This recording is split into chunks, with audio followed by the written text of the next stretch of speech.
This is a late night recording session, I ain't gonna lie. Yeah. But we had to get it out. We had to. It's been an eventful week. A lot's been going on outer sphere wise and also here too.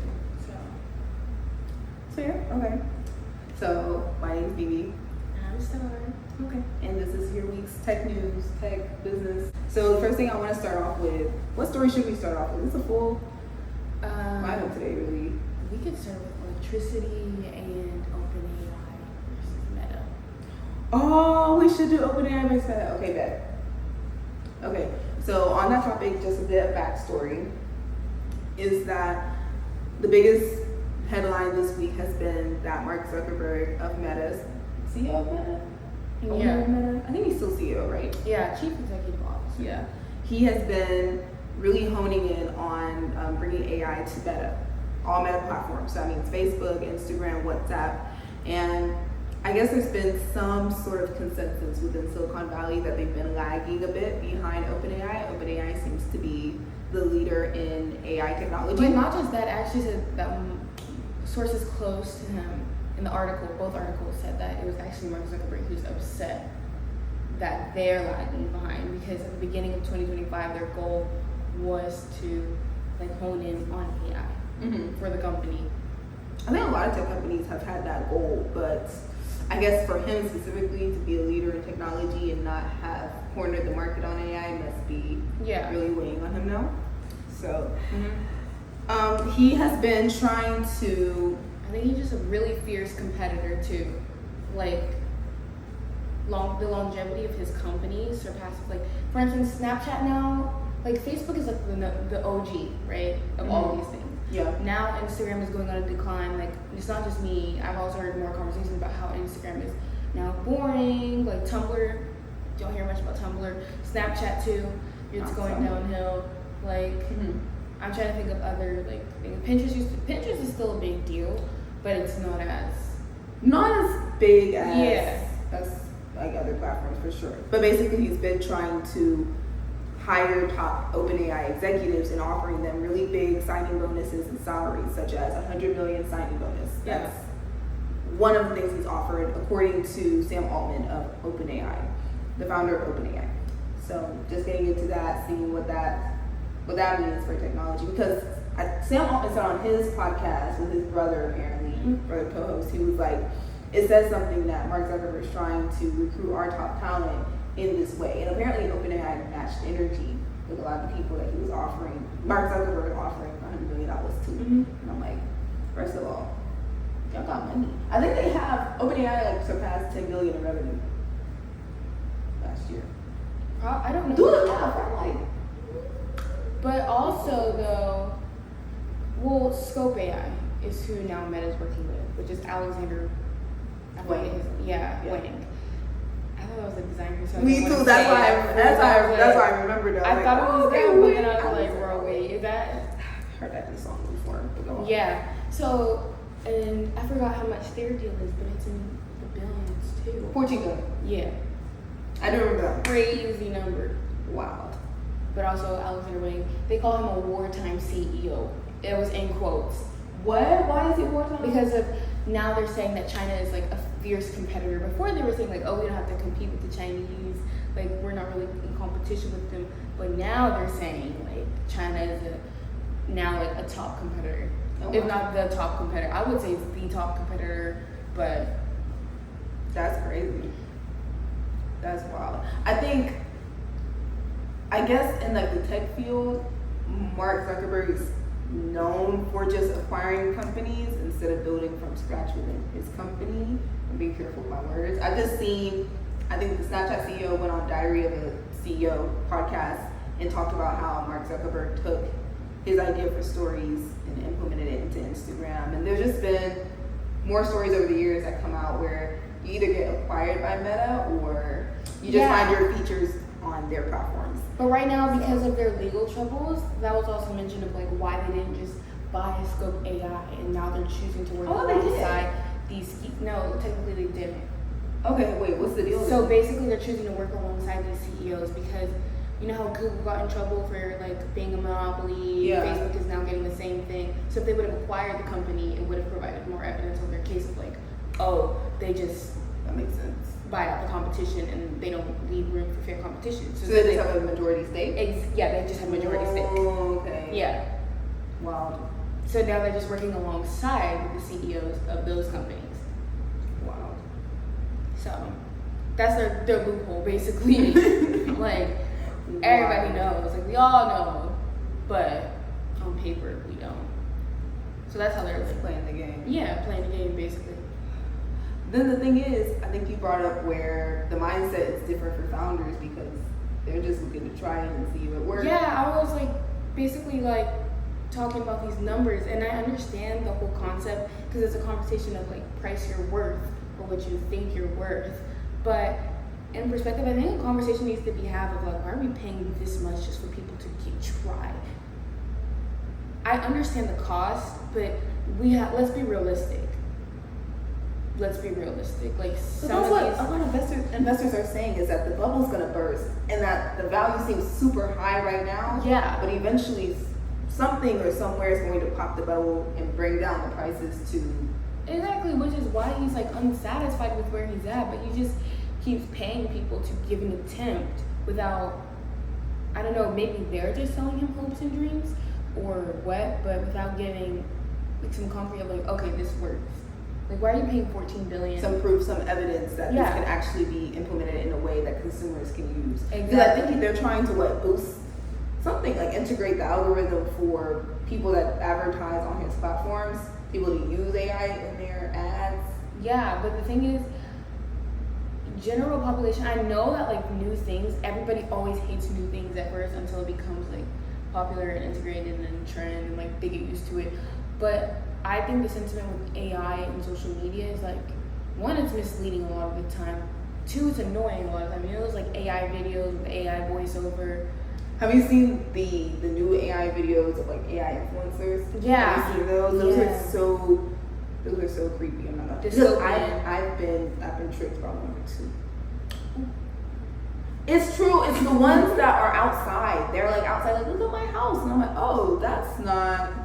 That's glitching in the background. I haven't seen those. And so I think that you have not seen those where they're walking around and they're pretending to be streamers. Mm-mm. Girl, I said, oh, they're gonna replace talent real soon. Honestly, I don't like that. I think Amazon put out a statement too. Amazon's CEO stated that some of their jobs will be taken over by AI, and I saw that and that's it. I'm all for technology advancing. I hope that there are more career fields that come out of it. Right. Because seeing AI influencers, crazy work. Yeah. And then back to my other point though. I'm sorry. My bad. Of like, why are we wasting? I just feel like it's a waste of money because right now the technology isn't super solidified, and I understand initial investments, right? But we're just trading billions back and forth, and I hate to sound like that one woke, whatever, but like, I just feel like there's a lot more things that could be invested in that would further society the way it is now. Well, people are saying we need to invest in energy. Well, yeah. Because one of the articles that we read on CNBC stated that energy prices, electricity prices 4.5%. are going to increase by 4.5% for households, and it's because of these data centers that are really power hungry. And where do they keep putting these data centers? Outside cities, What kind of cities? atlases, Yeah. urban cities that already use a lot of power. But okay, so they're trying to tap into the workforce in these bigger cities, but then at the same time they are taxing the power grid. Yeah, and depleting resources. It's true. Like, because they have to stay on 24/7. And on top of that, they have to make computations. If you don't know how computations work, right? Like, if you ever took apart a motherboard and you just see the like orange looking lines, that's copper. Electrons move through copper freely, like they move smoothly. So it's just electrons going back and forth, basically. That's a lot of computing for a data center that's always constantly like, give me this. Like, Those data centers stretch for miles. I think OpenAI is creating a new one somewhere in the middle of the desert. yeah. And it's If you know how much huge. compute that is, mind you, this right here has a ton of computing power. Like, the lithium or the batteries in here, basically. Mhm. I watched a video basically talking about how like the cells are in phone batteries and stuff like that. Now imagine that, like I don't know if they use the same kind of battery, but just knowing that they have to use some sort of power source. Because electrons are tiny, they're on an atomic level. Like and the more that AI grows, the more technology grows, the more we really do need to look at a solution for energy, which a lot of, I guess, top people are working on right now is figuring out where our next source of energy is going to be, because we can't continue like this. Apparently China has, what is it, like I saw a graph, but they over time were able to continue to build up their energy sources, so they're not stuck like we are. Oh, they always think ahead. Like, bro. No, the biggest thing, the thing that really gets me, remember, like, whenever they need to fix the road, so they just build a bridge for cars to go over, so there's never traffic. Like, the most logical solution ever. I've never forgotten that either. Never forgotten it. I said, wow, what are we doing? Bro, do you know how we could do that, though? Like, we're really good. Last thing. So there's this family, the Bus family, I believe. Bus. Yeah, it starts with a B and starts with a B, USS. So their family, the man of the family.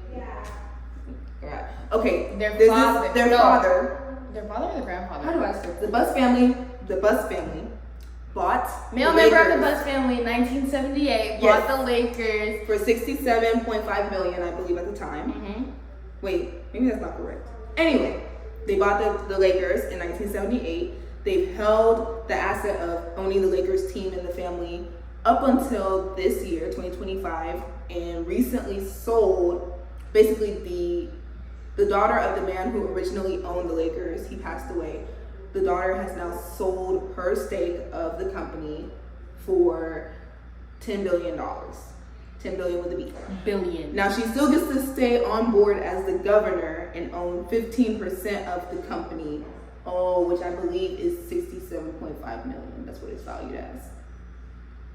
But we want to talk about that because overall in the sports industry, apparently the NBA team valuations have been going up because they just negotiated a new media rights deal. Basically, the way in which we see these games, a lot of these platforms have to pay the NBA, like specifically, directly in order to show the games.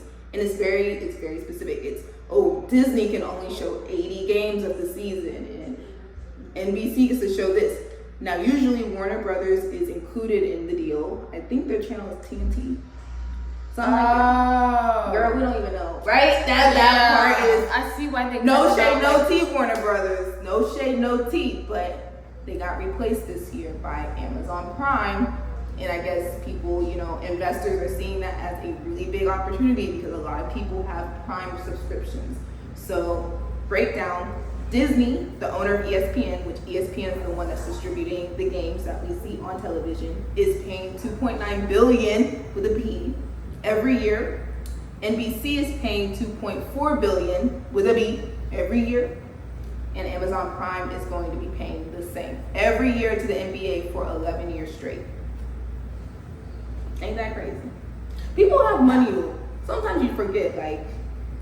Exactly, and they're just treating these billions around like they're thousands, honestly. Right. 2.9 billion. Like it's 100K. Like, I just wondered, I've always, since I read the article, I just wondered, does the ad revenue truly add up? Are they making a profit doing that? I know there's a lot of eyes that watch the NBA, but I don't know how their business model works. Right? That's something that I always wonder about. Because if you're paying $2.9 billion every year, you gotta be making like 3x, 2x. Right. At the minimum, for that 2x. to make sense. The minimum 2x. But then again, these are big numbers, so maybe 1.5x is good enough for them. But then I would think that it's Disney, so they want to make 5x that. You know what I mean? Right. So I'm thinking, okay, two-pronged approach. So people pay for ESPN subscriptions. Okay. Ads. That's it. Maybe it's just me. I'm like, okay. But we have to remember we're doing multiplication here. Okay.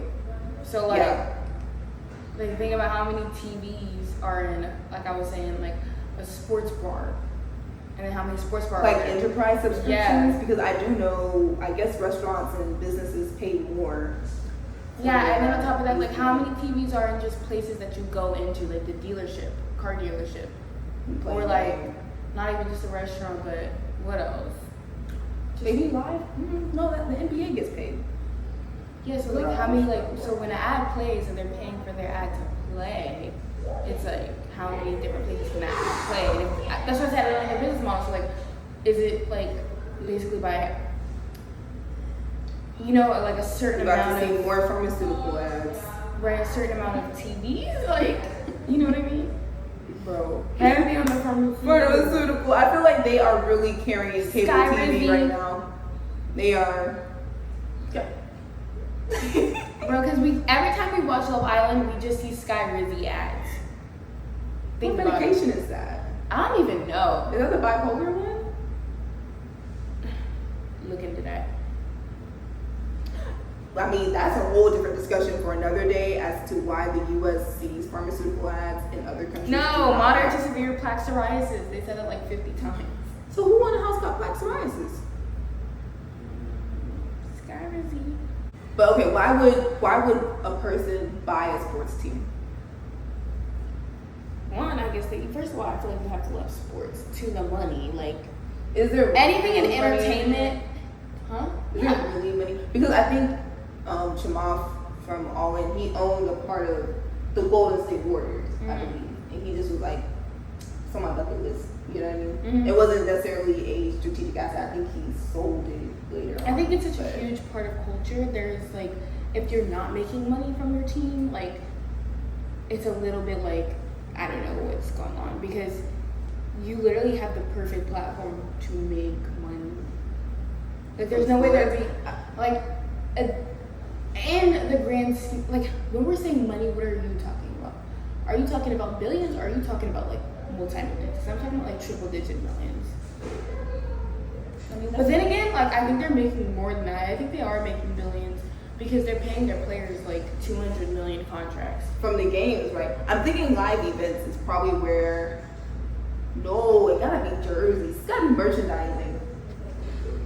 Merchandising. We'll get into that. Maybe merchandising seats, because front row court seats are like expensive. They're in the thousands. For sure. Front row seats, the boxes, like the boxes. Okay, suites, concessions, but I don't think sponsors from like different, like T-Mobile, for instance. T-Mobile literally just skating by, making just hella money off people every month. Naming rights for the arena. That's also a big one. All right, so for instance, somebody like T-Mobile, bro. I was just looking at this stat because I wanted to see how much. Oh. So now how much do they make? Okay, they have over 131 million subscribers on T-Mobile's network, meaning that there's 131 million people in the U.S. that use, maybe not even use it. Not even use this. Like, let's just do that times 70. Your phone couldn't. The digits, like, wasn't even there. Imagine. Your phone couldn't imagine. Exactly. Well, okay, actually type in T-Mobile revenue, because I think they have to do public reporting earnings, so it might be on Google. Go with the AI. Oh, 81.4 billion. Billion with a B though. 2024. Like, why wouldn't they be sponsoring? I think AT&T is bigger than T-Mobile, because AT&T also has internet as well. It's not just cell phone service. A 5G tower can cost 150 grand and up. That's nothing if you're making 81 billion though. Yeah, 84. 84. Oh, that's great. And then think about it. If you think about it, like for instance, their storefronts, like they're just paying employees, but like they're just filled with other phones. Like it's just merchandise. You're right. I see why they go for bigger sponsorships than just billboards in towns. They do a little bit of that, but I see why they would rather like you might arena instead. You might as well go big and go home. Yeah. Honestly, I think we covered it all for this week. I'm a bit tired, but yeah, we must do what we have to do. We delivered. We did. We did our best. Yeah.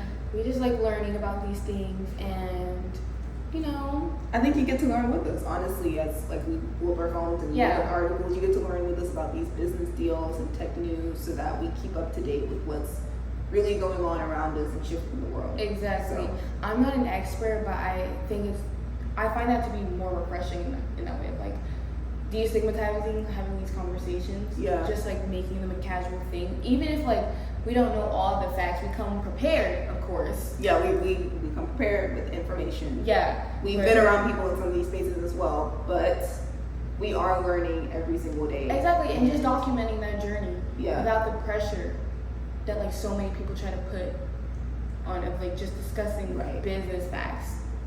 Right, being a commentator. Yeah, just like The talking about what's role going on itself. around you without having to. I find that like so many people feel like they have to be experts, so they don't even want to like conversate. They're shy to talk about stuff like that, and I just feel like Instead of taking the time to actually digest information. Yeah. And not just quickly having an opinion. But a lot of people want to be the expert by having an opinion on a subject. and not, but no, but I mean you're right. Not a lot of people. You're right though, but not just that. I'm saying like people not being shy to talk about these things, even if you're not like 100% like Sure. Yeah.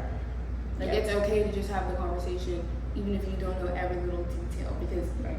people are so afraid of looking dumb or stupid that they would rather just like not talk about it. Especially like people my age, I feel like, where it's like, no, like it's okay. We're just talking about things happening around us. Right.